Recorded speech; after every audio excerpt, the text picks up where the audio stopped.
ඒ පෝෂණය සනීප ආරක්ෂක කටයුතු හැසිරවීම අභිජනනය වැනි මාතෘකා ඔස්සේ දැනුවත් කිරීම සිදු වුණා.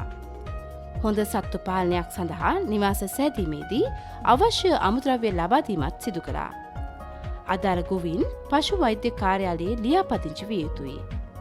පළමු ගැහැණු සතා ගොවි සංවිධානයට ලබා දීම ගොවීන් විසින් සිදු කළ යුතුයි. සමහර ගොවීන් පැටවුන් ලබා ගැනීමත් කිරි ආදායම දිනකට රුපියල් 700ය දහස අතර මුදලක් උපයා ගැනීමත් සිදු වුණා. ව්‍යාපෘති වැඩබිම්වල පවත්වාගෙන යනු ලබන ලේඛනවල එම ප්‍රදේශයේ ඇති ශාක සහ සතුන්ගේ නාම ලේඛනයක් නඩත්තු කරනවා. අදාළ ගොවීන්ගේ නාම ලේඛනය සහ ඔවුන් වගා කරන ප්‍රභේදයන් ඒවායේ සුවිශේෂී ලක්ෂණත් සටහන් කරනවා. එසේම එම භෝග සහ සතුන් පිළිබඳව පාරම්පරික සුවිශේෂී ලක්ෂණ පවත්වා ගැනීම අදටත් හෙටටත් වැදගත් කරුණක්. බැක් ව්‍යාපෘතියේ ශේෂ්ත්‍ර ආදර්ශන තුළින් සුවිශේෂී දේශගුණික තත්ත්වයන් යටතේ වගා කළ හැකි භෝග විශේෂ හඳුනා ගැනීම සිදු කළ අතර මෙම පර්යේෂණ වැඩසටහන් හරහා ජෛව විවිධත්ව ඉලක්ක සපුරා ගැනීම අරමුණු වුණා. ජෛව විවිධත්ව පොළ සංකල්පය ඒ ප්‍රදේශවල ගෙයින් ගෙට ගොස් ගොවීන් දැනුවත් කර ක්‍රියාත්මක වුණා. මේ හරහා ඒ ප්‍රදේශවල ජෛව විවිධත්වය අඛණ්ඩව පවත්වාගෙන යාම පිළිබඳව අවධානය යොමු වීම ගොවීන් ලැබූ ජයග්‍රහණයක්. ඒ වගේම විවිධත්ව පොළ මගින් භෝග සහ ඖෂධී වටිනාකම් ඇති භෝග පිළිබඳව ගොවීන් හා නිලධාරීන් දැනුම්වත් වුණා. ලංකාව ජෛව විවිධත්වය උණුසුම් කලාපයක් ලෙස හඳුනාගෙන තිබෙනවා. ජෛව විවිධත්වයෙන් පෝසත් වුණත් ඒවා ඉක්මනින් විනාශ වෙමින් පවතින තත්ත්වයකට පත් වෙලා.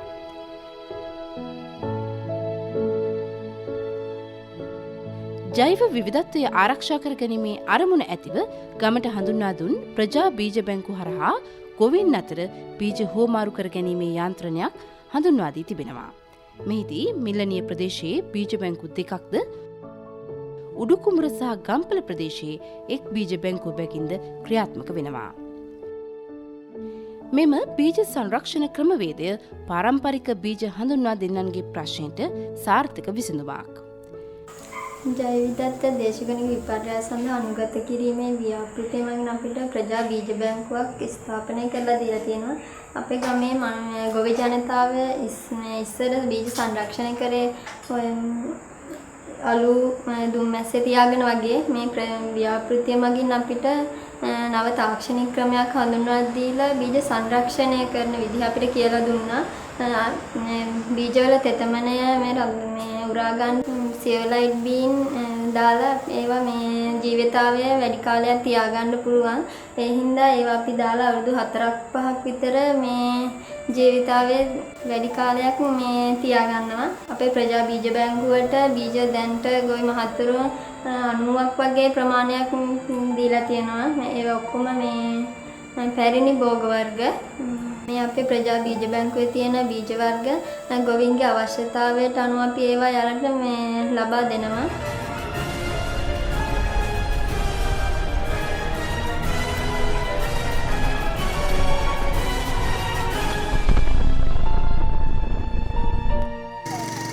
අපේ ගම තුල අපේ ගිහිලා තිබුණු සියලුම දේවල් අපට ලබා දීලා තියෙනවා.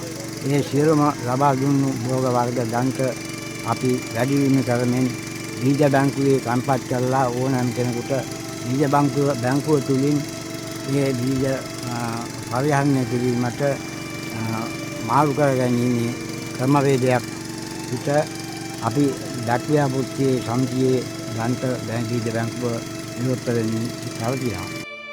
මීමැසි ජනපද හඳුන්වා දීමටත් බැක් ව්‍යාපෘති මගින් සිදු කළ අතර මෙහි අරමුණ වූයේ ඒ ප්‍රදේශවල පරාග වාහකයන් ආරක්ෂා කර ගැනීමයි.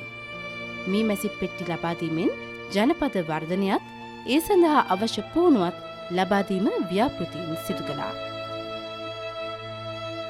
පරිසර පද්ධති ආරක්ෂා කර ගැනීමේ වටිනාකම් පහදා දෙමින් ඉඩම්වල වගා බිම්වල ගුණාත්මක භාවයේ වැඩි දියුණු කිරීම සඳහා පාංශු සංරක්ෂණ ක්‍රම පිළිබඳව අවශ්‍ය පුහුණු වීම සහ මඟ පෙන්වීම ස්වභාවික සම්පත් කළමනාකරණ මධ්‍යස්ථානය මගින් සිදු කළා. ව්‍යාපෘතියට ඉස්සෙල්ලා මේවත් තිබුණු ආකාරය මම පොඩ්ඩක් පැහැදිලි කරන්නම්. මේක මේ ගල් ගොඩක් ගල් මහා කළු ගල් ගොඩක් වගේ තමයි තිබුණේ මේ මගේ වත්ත. ඉතින් අපි අවුරුද්දෙන් අවුරුද්දට කැලේ කපනවා, උදුළු කැලේ කපනවා, උදුළු ගානවා. එතකොට වෙන්නේ අර ගල් ටික ඔක්කොම පල්ලෙහා තියෙනවා උඩහට දානවා, උඩහයව පල්ලට දානවා. එතකොට ඒ වැඩත් එක්ක අපිට වැඩ කරන්න ලොකු අපහසුතාවයක් වුණා. ගල් වැටි කට්ටි කාණු කපන්න කොහොම හරි මට ඒවට මාස 3ක විතර කාලයක් තමයි දැනට ගත වෙලා තියෙන්නේ. අනික ගල් වැටි ගැහුවා කියන්නේ මට මේ වත්තේ තිබුණු ඉඩ ප්‍රමාණයට වැඩි දෙගුණයක් ඉඩ ඇවිල්ලා තිනවා ගල් ටික ගලවලා.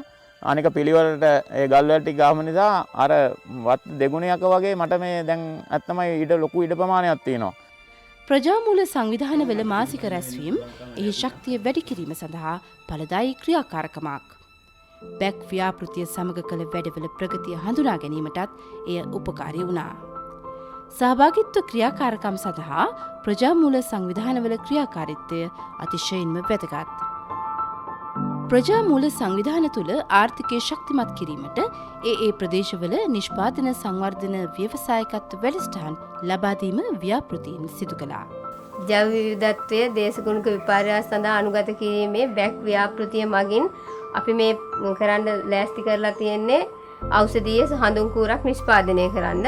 ඒකට අපි මේ ගල්ගමුව ගිරිබාව ප්‍රදේශයේ බහුලව පවතින ශාක වලින් යොදාගත්තු අමුද්‍රව්‍ය යොදාගෙන තමයි ගොඩාක් බහුලව තියෙන නිසා මදුරුවන් පළවා හැරීමට තමයි විශේෂයෙන්ම මේ හඳුන් කූර නිෂ්පාදනය කරන්නේ. විශේෂයෙන් මේකෙන් ඩෙන්ගු මදුරුවා වගේ ගොඩාක් රටට හානි කර මදුරුවෙක් පළවා හරින්න පුළුවන්කම ලැබිලා තියෙනවා. ඒක අපිට ආයුර්වේද දෙපාර්තමේන්තුව මගින් තමයි පුහුණු කරේ මේ සියලුම ප්‍රමිති වලට අනුව කරන නිසා මේකේ මේ රාජ්‍ය අනුග්‍රහය සම්පූර්ණයෙන්ම අපිට ලැබිලා තියෙනවා. නව නිෂ්පාදනයක් ලෙස ආයුර්වේද දෙපාර්තමේන්තුවේ තාක්ෂණික දායකත්වයෙන් මදුරුවන් පළවා හරින මදුරු විකර්ශක කූරක් ගම්පල ග්‍රාමයේ නිෂ්පාදනය වෙලා. පරිසර හිතකාමී මෙවැනි නිෂ්පාදනවලට ජනතාව යොමු වීම අප ලද ජයග්‍රහණයක්.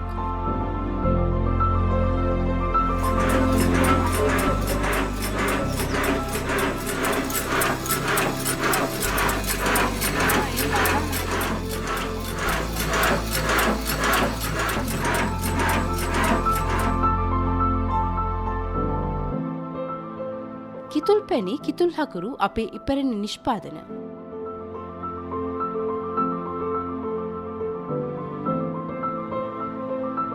ඔයාලගේ ගමට ඇවිල්ලා අද අපි බලාපොරොත්තු වෙන්නේ මේ බැක් ව්‍යාපෘතිය යටතේ කිතුල් නිෂ්පාදන ගම්මානයක් වශයෙන් මේ උඩුකුපුර ගම්මානය සංවර්ධනය කරන වැඩ දියුණු කිරීමේදී මේකේ තියෙන වැදගත්කම ගැන ඕගොල්ලෝ දැනුවත් කරමන්න සහ සීනි වෙනුවට මේ පිරිසිදු පැණි හා පිරිසිදු කිතුල් හකුරු නිෂ්පාදනය කරලා මේක අපේ වෙළඳපළට එකතු සපීමෙන් වෙළඳපොලේ තියෙන පාරිභෝගිකයන්ට ලොකු වටිනාකමක් දෙන්න සහ අපේ ආර්ථිකය වැඩි දියුණු කරන්න. පිරිසිදු කිතුල් හකුරු. එහෙම නැත්නම් පිරිසිදු කිතුල් පැණි කියන මේ දෙක තුලින් ආහාරයට ගැනීමෙන් පරිභෝජනය කිරීමෙන් ඇත්තටම මේ වගේ ඔය ලෙඩ රෝග තත්ත්වවලට යෑම ඉතාම අඩු මට්ටමක තමයි තියෙන්නේ. ඉතින් විශේෂයෙන් දිවැඩිය වගේ දේවල් වලට වැඩි වෙන්න, ඒ වගේ රෝගී තත්ත්වයන් ඇති වෙන්න මේ පිරිසිදු කිතුල් පැණි හෝ කිතුල් හකුරු කියන එක බලපාන්නේ නැහැ. ඉතින් මේවා ඇත්තටම ශරීරයට ඉතාමත්ම හිතකර පැන් රසකාරක වශයෙන් තමයි හඳුන්වලා තියෙන්නේ. ඒක තමයි අපි අතීතයේ ඉඳලා මේ අපේ ගම්වල පැවතුනේ මේක විශාල කර්මාන්තයක් වශයෙන්. මේක හදාපවතින අපි ගන්න තෙලදියවල ගුණාත්මක බව අනුව. තේන්න තෙලදියවල මේක පිරිසිදු කිතුල් පැණියක් හදන්න පුළුවන්ද? එහෙනම් පිරිසිදු හකුරු හදන්න පුළුවන්ද කියන එක සම්බන්ධයෙන්. ඒ පළවෙනි එක තමයි මේ තියෙන මේ සීනි මට්ටම. නැත්නම් ඒකට කියනවා බ්ලික්සගේ කියලා. මේ බ්ලික්සගේ මයින තියෙනවා බිස්මීරේ කියලා එකක්. අපිට පුළුවන් මේ තෙලදියව අපි ගත්තාම තෙලදියව වලින් මේ පොල් ඩ්‍රොපර් එකක් තියෙනවා. මේ ඩ්‍රොපර් එකෙන් බින්දුවක් අරගෙන මේ උපකරණයෙන් තියලා අපි මේක මෙහෙම තියලා විලා අපි මෙහෙම බලනවා. මෙහෙම බලනකොට අපිට මේක 10ක් වගේ තියෙනවා නම් අගේ අන්න අපේ ඒ තියෙන තෙලදියක හොඳ මට්ටමේ තෙලදිය එකක්. 11ක් 12ක් නම් ඉතා හොඳයි. හැබැයි 10ට වැඩිය අඩුයි නම් මේ තෙලදියක එච්චර හොඳ තෙලදියක් නෙවෙයි. මොකද මේක අපිට උණු කරන්න විශාල කාලයක් යනවා. ඒක දිය තෙලදිය වගේ තමයි තියෙන්නේ. ඒ හින්දා එකෙන් අපිට ලොකු ආර්ථික වටිනාකමක් නැහැ. ඉතා පිරිසිදු කිතුල් පැණි විද්‍යානුකූලව නිෂ්පාදනයට උඩුකුමර ශේෂ්ත්‍රී ගොවීන්ට අවශ්‍ය තාක්ෂණික දැනුම බැක් ව්‍යාපෘතියෙන් ලබා දීලා. මේවා ගමට හොඳ කර්මාන්ත බව දැන් ගොවීන් හඳුනාගෙන.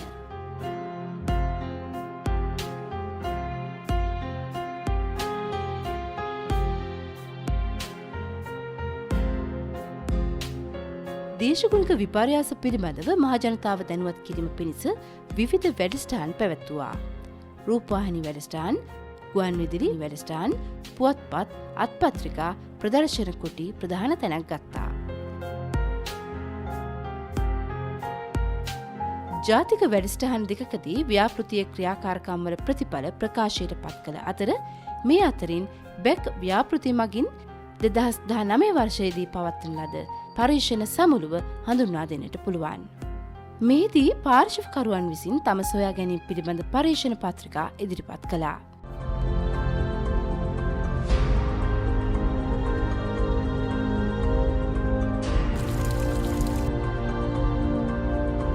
ලෝකයේ දේශගුණික වෙනස්වීම් වල බලපෑම් වැඩිම රටවල් අතර දෙවන රට ලෙස ශ්‍රී ලංකාව හඳුනාගෙන තිබෙනවා. මෙම තත්ත්වයන් අවම කර ගැනීම සඳහා අප විසින් ගත යුතු සියලු පියවර අනුගමනය කිරීමත්, ඒ තුළින් අපේ රටේ ජෛව විවිධත්වය ආරක්ෂා කර මතු පරපුරට දායාද කිරීමත් අප සියලු දෙනාගේ වගකීමයි.